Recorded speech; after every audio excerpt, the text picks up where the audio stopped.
Morning.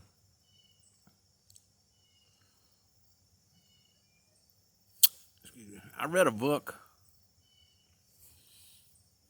about the Dragon Legacy, is what it was called, and it was by a Grand Master of the Knights Templar, and he was an occult expert named Nicholas DeVere. And occult technically means knowledge beyond what an average man knows, a person, to be politically correct. Knowledge beyond what the average person knows. So I studied that, and I looked at what he was saying, and it agrees. It agrees with what I have, quote, end quote, been shown, as opposed to letting you hand me something and say, believe this. So I was young, and it's no shame in anybody believing in God, and as a child or a highly influential person, you know what I mean, it can be influential. Somebody who could be influenced easily. They might just say, well, I accept this. It's the Word of God. Everybody else does. I didn't. The dragon blood, the Lucifer blood, which 10%, according to is it DeVere that says that? I'm not sure he's the one that says that, but 10%. I think I was looking at a different page on that, and it said 10% of all the European descendancy has Lucifer blood. That's a genetic quality that they can find. It traces back to Cain and Abel and Cain blood.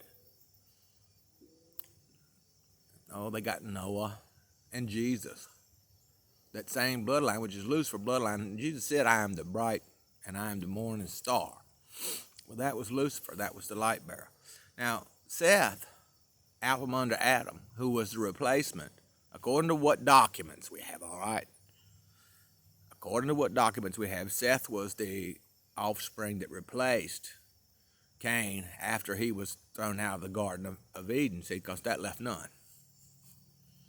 Abel was dead, Cain was thrown out, and that left Seth to replace Cain. That's what they got documented to the best of my knowledge.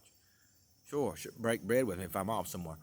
So Seth creates Luciferianism. Luciferianism, they believe that Lucifer is a protector and that he is a destroyer.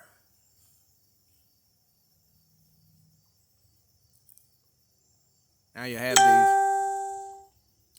souls here on earth that are affected by genetics to whatever extent. 10% of the European descendancy has Lucifer blood.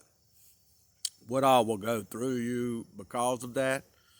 Well, there's a good and bad side to everything. A man named Albert Pike, I think he's responsible for doctrines in the Freemasonry or Illuminati or something on that level. And he was military and highly decorated. He said Lucifer's the one who loved you. Now, Luciferians, they believe that coming from Seth, right out of the Garden of Eden, right after God cursed Cain. Now, you talk about a demiurge. Let's stop right there. Let's talk about a demiurge that Christ, according to scholars, said an evil demiurge created all the profound world. Well,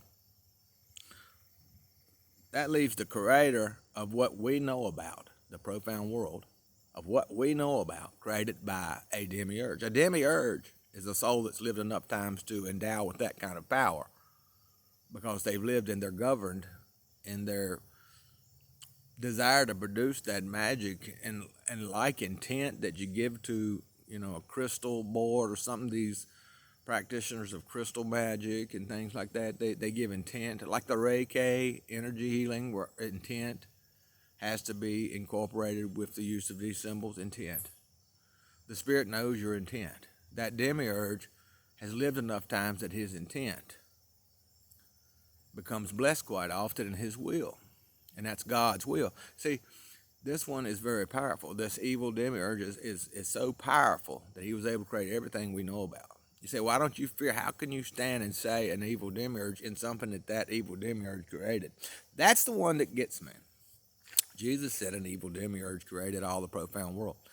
And you call the creator Jehovah Adonai. The Luciferians say he is evil. He had you in the Garden of Eden under his complete control. You did what he said. You jumped how high when he said how high. You jumped that high.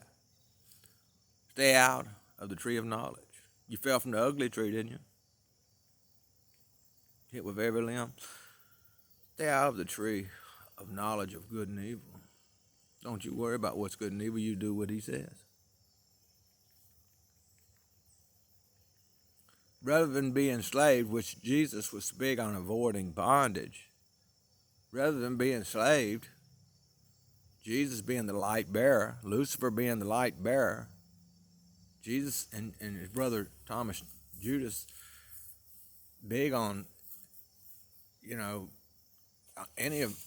might have been James that was big on it alongside Jesus, but big on not taking part in bondage. And I mean, that's just recorded stuff. You've got that those two brothers were in agreement, at least big on avoiding bondage. I don't like to get in bondage to things that I come up with, personal things. So as far as being a slave to the Jehovah Adonai, an evil demiurge, which you've got down as the good God that loves you down